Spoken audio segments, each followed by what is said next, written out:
सुबह सुबह दरवाजे पर अपनी नवविवाहित बेटी को सारे साजो सामान के साथ सामने पाकर कमल जी पसीने पसीने हो गए।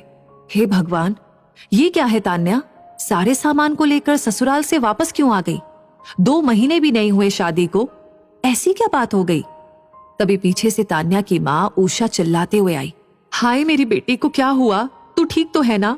क्या किया तेरे ससुराल वालों ने तेरे साथ? देखो तो मेरी बेटी कैसे सूख कर कांटा हो गई है, खाने को भी नहीं देते होंगे ढंग से। और तान्या को कमल प्रसाद जी से दूर करके अपने साथ कमरे में ले गई। कमल प्रसाद जी ने सारा माजरा समझने के लिए अपने दामाद रोशन को फोन लगाया। पापा जी, अब क्या बोलूं? तान्या को घर के हर शख्स से दिक्कत है, वो केवल अपनी ही चलाना चाहती है। कोई उसे थोड़ा सा भी टोक दे तो उसका पारा 7वें आसमान पर चढ़ जाता है। मैंने कई बार उसे प्यार से समझाने की कोशिश की, लेकिन पता नहीं अगले ही दिन मम्मी जी से बात करके अपने पुराने स्वरूप में ही वापस आ जाती है। मम्मी जी उसे अपनी नई जिंदगी में ढलने ही नहीं दे रही है। पापा जी बुरा मत मानिएगा, लेकिन अगर हर छोटी बड़ी बात में लड़की की माँ अपनी चलाए तो किसी भी लड़की का अपने ससुराल में टिकना नामुमकिन है। आज भी तान्या मेरी मम्मी की किसी बात से नाराज होकर घर से चली गई। पापा जी, घर में 4 लोग रहेंगे तो बात तो होगी ही ना। छोटी छोटी बातों पर रूठ कर मम्मी को फोन लगाना और आए दिन घर में नए नए नाटक प्रस्तुत करना, ये कहाँ की समझदारी है? मुझे तान्या से कोई शिकायत नहीं है, क्योंकि उसमें तो अभी बचपना है। मैं उसे अपने प्यार से समझा सकता हूं। लेकिन मम्मी जी, अगर वो दखल अंदाजी बंद करे तो ही जीवन पटरी पर आएगा, नहीं तो मुझे तान्या से तलाक लेना पड़ेगा। तलाक की बात सुनते ही कमल जी के कदम लड़खड़ाने लगे और उनकी तबीयत खराब हो गई। अपने पति की ऐसी हालत देखकर उषा के पैरों के नीचे से जमीन ही खिसक गई। कमल जी को तुरंत अस्पताल में भर्ती कराया गया। भगवान का आशीर्वाद था कि वो बच गए, लेकिन उनके निचले हिस्से को लकवा आ गया। उषा की जिंदगी में तो मानो गमों का पहाड़ टूट पड़ा हो।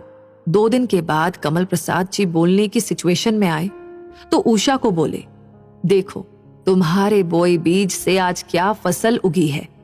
दामाद जी तान्या को तलाक देने को कह रहे हैं। तलाक? क्या कह रहे हैं आप? और नहीं तो क्या, तुम जो तान्या को बचपन से परवरिश दे रही हो और शादी के बाद भी उसके निजी जीवन से अपनी दखलंदाजी नहीं हटा रही हो, तो उसका क्या परिणाम होगा? तुमने एक मां होकर भी कभी अपनी बेटी का घर नहीं बसने दिया। बचपन से तान्या को तुनक मिजाज का बना दिया। शादी के बाद भी उसकी जिंदगी में इतना दखल कहां तक अच्छा है? जब भी मैंने बीच में बोलना चाहा तो मुझे भी तुमने चुप कर दिया। मेरी जीवन भर की कमाई लगाकर मैंने तान्या की शादी की थी। तुम भी जानती हो कितना पैसा बचा है अब हमारे पास। ऊपर से इस बीमारी ने बचा कुचा पैसा भी खत्म कर दिया। और अब तान्या? हे भगवान, क्या मुंह दिखाऊंगा समाज में? क्या कहूंगा क्यों नहीं बन पाई मेरी बेटी की ससुराल में? तुम ही बताओ, क्या सच में ससुराल वालों की गलतियां इतनी थी कि नौबत तलाक तक आ जाए? कहते कहते कमल प्रसाद जी फूट फूट कर रोने लगे। उषा सिर झुकाए अपनी दिखावटी ममता को कोस रही थी। जब बेटी की मां ही उसकी जिंदगी को बर्बाद करने में लग जाए तो कोई क्या कर सकता है? ये क्या संस्कारों के बीज रोपे हैं मैंने, जो मेरी फसल इतनी दुखदाई परिणाम दे रही है।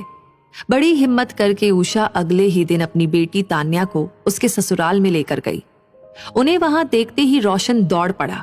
अरे मम्मी, आप मुझे बुला लेती। पापा जी कैसे हैं? मुझे तो आज ही उनकी तबीयत का पता चला। रोशन का इतना प्यार भरा व्यवहार देखकर उषा जी को अपने किए पर बहुत शर्म आ रही थी। उनके मुंह से एक शब्द भी नहीं निकल पा रहा था। आंखों से बहते आंसुओं ने ही अपनी सारी बात कह डाली। अपना दामन फैलाकर अपने दामाद के सामने खड़ी हो गई। अरे मम्मी, ये क्या कर रही हैं आप? प्लीज मुझे शर्मिंदा मत कीजिए। नहीं बेटा, शर्मिंदा तो मैं हूं। मेरे व्यवहार से मैंने मेरी ही बेटी का घर उजाड़ने में कोई कसर नहीं छोड़ी। मैं मेरी उन सभी गलतियों के लिए माफी चाहती हूँ। तान्या को भी उसकी सभी गलतियों के लिए माफ कर दो। उसको वापस से अपना लो। मुझ पर ये बस अंतिम कृपा कर दो। मैं वादा करती हूँ आगे से तान्या के निजी जीवन में कभी दखल अंदाजी नहीं करूंगी। आप ऐसा क्यों कह रही है? तान्या आपकी बेटी है, आपका पूरा हक है उस पर। लेकिन बस बात इतनी सी है कि कई चीजें अगर हम अपने आप ही संभलने दे तो ज्यादा अच्छा है। नाजुक मामलों को छोड़ने से बातें और ज्यादा बिगड़ जाती है। मेरा पापा जी का दिल दुखाने का कतई मन नहीं था। अब चिंता ना करें, मम्मी हॉस्पिटल का सारा खर्चा मैं उठा दूंगा। आप बस उनका ख्याल रखिए। मुझे पूरा विश्वास है कि तान्या को यहाँ खुश देखकर उनकी सेहत में जल्द ही सुधार आएगा। अपने दामाद की ऐसी बातें सुनकर उषा जी को अपने किए पर बहुत शर्म आ रही थी। अपनी समधन के पास जाकर उषा अपनी समधन से बोली, देखिए आपके और मेरे बोए बीच का अंतर। ऐसा हीरे जैसा बेटा पाकर एक माँ धन्य हो गई है और मैं बहुत खुशनसीब हूं कि तान्या को भी इस घर में आकर अपना जीवन बसर करने का मौका मिल रहा है। मेरी परवरिश के बीज ने तो उसका जीवन बिगाड़ ही दिया था। जो मैंने बोया था उसका परिणाम तो मैंने पा लिया। अब आप अपने संस्कारों से एक नया बीज रोपकर उसके जीवन को नई दिशा प्रदान करें। आप बिल्कुल भी चिंता ना करें। ये कहकर दोनों समधन आपस में गले लग गई। दोनों परिवारों की गलतफहमी अब खत्म हो चुकी थी और एक नया बीज डालकर नई फसल उगाने की तैयारियां शुरू हो गई थी। तो दोस्तों, कैसी लगी आपको ये कहानी? और आप इस बात से कितना सहमत है कि शादी के बाद में पीहर वालों की दखलंदाजी बेटी का घर बसने में बहुत बड़ी अड़चन पैदा करती है।